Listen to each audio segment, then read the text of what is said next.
2 বছরে দুধ দেওয়া যাবে কিনা বা দুধ পান করানো যাবে কিনা কোনো ছেলেকে? হ্যাঁ, কি জানা আছে আপনাদের? যাবে। কেউ কেউ কিন্তু ফতোয়া দিচ্ছে, আজকাল মেলা মুফতি হয়েছে, এই 2 বছর দুধ পান করা হারাম। আমার এলাকাতে এক মুন্সিজি আছে, ওর বাচ্চারা যেমনই 2 বছর হবে তারপরে ও চিৎকার করুক আর যাই করুক তাই করুক, জবরদস্তি দুধ ছাড়াবে, বুঝছে হারাম। আচ্ছা, যদি হারাম হলো তো নবী করিম সাল্লাল্লাহু আলাইহি সাল্লামের জামানায় একটা সাবালক ছেলে, সাবালক হয়ে গেছে, রেজাউল কবির, হ্যাঁ, সালে মাওলা হুজাইফা, তার কি করে দুধ পান করেন?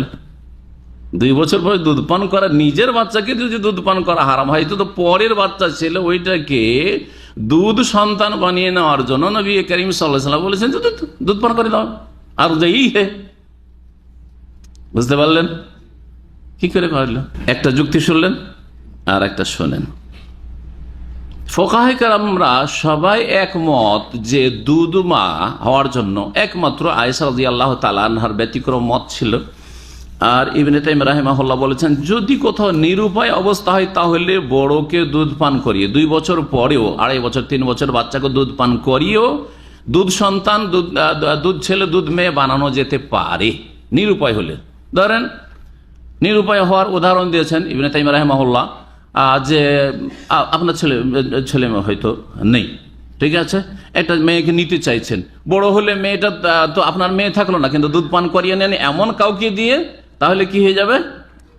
আপনার জন্য মাহরাম হয়ে যাবে। ধরেন, হ্যাঁ, আপনার ভাগ্নি হয়ে গেল, আপনার ভাতিজি হয়ে গেল, তখন মাহরাম হলেন না, কে হলেন না? এইরকম করার জন্য, এইরকমটা যদি করা হয়, নিরুপায়কে রাখতে হবে বা একটা ছেলেকে রাখতে হবে। এক্ষেত্রে ছেলেটা যদি নাবালক আছে অসুবিধা নেই, আপনার স্ত্রীকে দেখলো, ছেলেটা যখন সাবালক হবে, আপনি ধরনের পোষ্যপুত্র, পালক পুত্র নিয়েছেন, তখন দেখা যায় যে আপনার স্ত্রীকে না, জায়েজ নাই, তাহলে পর্দা করতে হবে। এইরকম পরিস্থিতিতে এই ছেলে 2.5-3 বছর বয়স হয়ে গেছে, দুধ পান করিয়ে দিয়ে ওকে দুধ সন্তান বানানো যাবে কিনা, এই মাসআলা অধিকাংশ আইম্মায়ে কেরাম 4 ইমাম বলছেন না, যাবে না 2 বছর পার হয়ে যাওয়ার পরে। কিন্তু ইবনে তাইমিয়া রাহিমাহুল্লাহ বলছেন, সেই হাদিসের ভিত্তিতে, সহিহ বুখারী মুসলিম সহিহ হাদিস, নবী করিম সাল্লাল্লাহু আলাইহি ওয়াসাল্লাম একটা ঘটনা এরকম ঘটেছে, নিরুপায় ছেলে মেয়ে নেই, আর এই ছেলে বড় হয়ে যাচ্ছে, আমার স্ত্রীকে এখন পর্দা করে চলবে কি করে সংসারের কাজে? রাত দিন এই ছেলে থাকবে, বাড়ির সংসার কাজ করতে হবে। আজকালকার মতো বেহায়া ব্যাপার তা নাই যে অসুবিধা নেই, হ্যাঁ, নিজের করে নিয়েছি, হ্যাঁ, চলবে না, চলবে না। তখন নবী করিম সাল্লাল্লাহু দুধ পান করিয়ে দিতে বলেছিলেন। তো এইরকম পরিস্থিতিতে হতে পারে, এটা ইবনে তাইমিয়া রাহিমাহুল্লাহর মত। এটা একটা ঘটনা যে দুধ পান তাহলে 2 বছর বয়সের পরে জায়েজ বলেই তো এরকম ঘটনা ঘটেছে, তাই না? দ্বিতীয় হচ্ছে এই মাসলা ইখতিলাফ যে হয়েছে যে 2 বছরের পরে দুধ পান করালে রাজাআত প্রমাণিত সাবেত হবে কিনা, মানে দুধ মা সাব্যস্ত হবে কি হবে না, এই মাসলা ইখতিলাফ কেন হইল? তাহলে এই মাসলা যখন ইখতিলাফ হয়েছে, তার মানেই 2 বছর পরে দুধ পান করানো জায়েজ। যদি না জায়েজই হয়তো এই মাসলাই উঠতো না, বলা হয় তাহলে 2 বছর পরে তো দুধ পান করাই হারাম, করানোই হারাম, তো আবার ফতোয়া কিসের? ঠিক কিনা? বুঝছেন না যুক্তি? জি হ্যাঁ। তারপরে হাদিস 2-1 শোনাই, তাহলে আরো ক্লিয়ার হবে যুক্তিগুলো।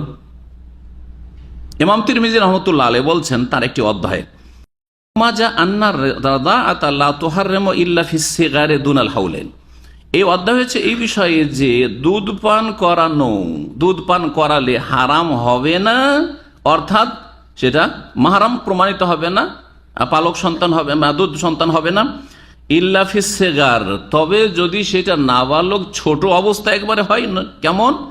দুনাল হাওলাইন, 2 বছরের নিচে, 2 বছরের কমে যদি সেটা হয়। তারপরে হাদিস নিয়ে আসছেন উম্মে সালামা রাদিয়াল্লাহু তাআলা আনহা থেকে, উম্মুল মুমিনিন কালা, তিনি বলছেন, কালা রাসূলুল্লাহ সাল্লাল্লাহু আলাইহি ওয়াসাল্লাম, রাসূলুল্লাহ সাল্লাল্লাহু আলাইহি ওয়াসাল্লাম বলেন, লা ইয়াহরুমু মিনার রিদাই ইল্লা মা ফাতাকাল আমআ ফিস সাদিয়ে ওয়া কানা ক্বাবলাল ফিতাম। বুঝছো, দুধ পান করালে কোনো কেউ হারাম হবে না, মানে দুধ পান করিয়ে ও দুধ মা হয়ে গেল, সুতরাং তার জন্য বিবাহ শাদী হারাম হয়ে গেল, এটা হবে না। ইল্লা মা ফাতাকাল আমআ ফিস সাদি, তবে স্তন্য দান যদি করে এমন সময়, যেই সময় দুধটাই হচ্ছে পাকস্থলী বিদীর্ণকারী, অর্থাৎ পাকস্থলীতে আর অন্য কোনো খাদ্য প্রধান খাদ্য হিসাবে নেই। আসল খাদ্য তার কি? দুধ, মায়ের দুধ। এই সময়টাই যদি দুধ পান করানো হয়, ওয়াকানা কাবলাল ফিতাম, আর এটা হবে দুধ ছাড়াবার বয়সের পূর্বেই। দুধ ছাড়াবার বয়স কখন? হ্যাঁ, 2 বছর। 2 বছরের পূর্বে এর মধ্যে হইতে হবে। তাহলে কি হবে? মাহরাম প্রমাণিত হবে যে এ দুধ মা হয়ে গেছে, সুতরাং এর জন্য হারাম হয়ে গেছে। জি, কথা বুঝতে পেরেছেন? এর পরে যদি হয় তাহলে কি হবে না? মাহরাম প্রমাণিত হবে না। এই হাদিস কি প্রমাণ করে না পরোক্ষভাবে যে ওর পরে দুধ পান করা জায়েজ আছে, না জায়েজ নাই? না হলে এই প্রশ্ন উঠতো না, না হলে এই হাদিস বলার দরকার ছিল না। দেখো দুধ পান তো 2 বছর, আর তারপরে জায়েজই নাই, সুতরাং এই হাদিস বলার কোনো দরকারই ছিল না। বুঝতে পেরেছেন? জি। আরো দারাকুতনিতে আব্দুল্লাহ বিন আব্বাস রাদিয়াল্লাহু তাআলা আনহু থেকে হাদিস রয়েছে, বলছেন লা ইয়াহরুমু মিনার রাদাই, দুধ পান করিয়ে হারাম হবে না, ইল্লা মা, হারাম হবে না মানে সে মায়ের সাথে বিবাহ, দুধদানকারিনী সাথে বিবাহ হারাম হবে না, মানে দুধ মা প্রমাণিত হবে না, ইল্লা মা কানা ফিল হাওলাইন, তবে 2 বছরের মধ্যে হলে, 2 বছরের মধ্যে হলে। আরো শোনেন, ইবনে আব্বাস রাদিয়াল্লাহু তাআলা আনহু বলছেন যে ওয়াজাদ ওমা কানা বাদাল হাওলাইনি ফালাইসা বিশাই, আর 2 বছর পরে যে দুধ পান করানো হয় সেটা দিয়ে ফালাইসা বিশাই, কোনো কিছু প্রমাণিত হবে না, মানে দুধ মা সাব্যস্ত হবে না। তাহলে বোঝা গেল যে 2 বছর পরেও দুধ পানের প্রথা প্রচলন ছিল, কিন্তু দুধ পান করিয়ে দিলে সেটা দিয়ে কি হবে না? রাজাত সাবেত হবে না, দুধ মা প্রমাণিত হবে না। সহিহ বুখারীতে যে রিওয়ায়াত রয়েছে আয়েশা রাদিয়াল্লাহু তাআলা আনহা থেকে, তাতে রয়েছে যে আয়েশা রাদিয়াল্লাহু তাআলা আনহার এই মত ছিল, আন্নাহা কানাত তারা রেজা আল কবির ইউআসির ফি তাহরিম, বড় হওয়ার পরেও যদি দুধ পান করিয়ে দেয় কোনো মহিলা কোনো ছেলেকে, ধরেন 2.5 বছর, 3 বছর, 4 বছর, 5 বছরের ছেলেকে 7 বছর পান করিয়ে দিল, বলছি ইউআসির ফি তাহরিম, তাহলে হারামে প্রভাব সৃষ্টি করবে, অর্থাৎ সে দুধ মা হয়ে যাবে, দুধ মা হয়ে সে কি হয়ে যাবে? হারাম হয়ে যাবে। ওয়া হুয়া কাউলু আতা ইবনে আবি রাবাহ, প্রখ্যাত তাবি আতা ইবনে রাবাহ মক্কার যে ফকিহ ছিলেন তার মত, ইমাম লাইস ইবনে সাদের মত। ওয়াকানাত আয়েশা তা'মুরু বিমান তাখতারু আন ইয়াদখুলা আলাইহা মিনার রিজালি লিবাদি নিসাইহা ফাতুরদিউহু, আয়েশা রাদিয়াল্লাহু তাআলা আনহার কাছে হয়তো কেউ এসে দিন শিখবে, আর এখন ওর 2 বছর পার হয়ে গেছে, একটু বড় হয়ে গেছে, 3 বছর, 4 বছর, 5 বছরের ছেলে হয়ে গেছে। তো এখন একে যদি এমন কোন নিকট আত্মীয় আয়েশা রাদিয়াল্লাহু তাআলার বংশের কোন মহিলার বোন অথবা ভাতিজি কারো সাথে যদি দুধ পান করিয়ে দেওয়া যায়, তাহলে আয়েশা রাদিয়াল্লাহু তাআলা আনহা কি হয়ে যাবেন? তার জন্য হারাম হয়ে যাবে। হ্যাঁ, এমন কেউ আত্মীয় হয়ে যাবেন যাতে কি হয়ে যাবে? হারাম হয়ে যাবেন। তাহলে আর পর্দার দরকার হবে না, তাহলে আর পর্দা করার প্রয়োজন হবে না। এইরকম কাজটা তিনি করতেন। দলিল কি ছিল?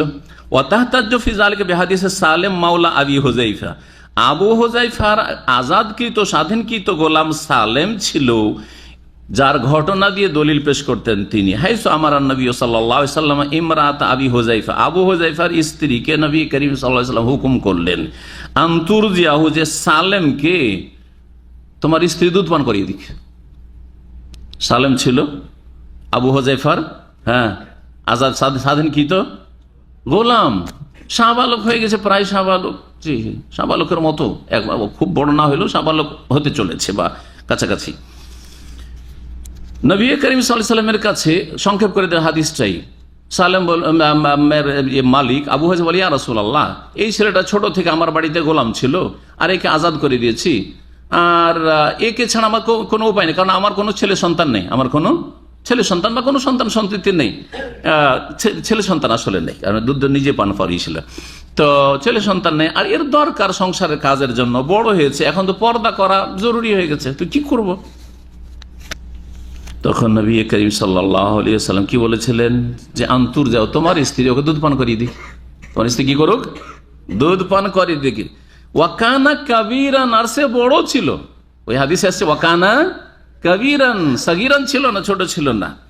ফাকানা ইয়াদখুলু আলাইহা বিতিলকা রাদাআতি, এই দুধ পান করিয়ে দেওয়ার কারণেই ওই সালেম ছেলেটা এই আবু হুযায়ফার স্ত্রীর ঘরে ঢুকতো, বাড়িতে ঢুকতো, কারণ দুধ সন্তান হয়ে গেছে, দুধ সন্তান সাব্যস্ত হয়ে গেছে বলে স্বীকৃত হয়েছে।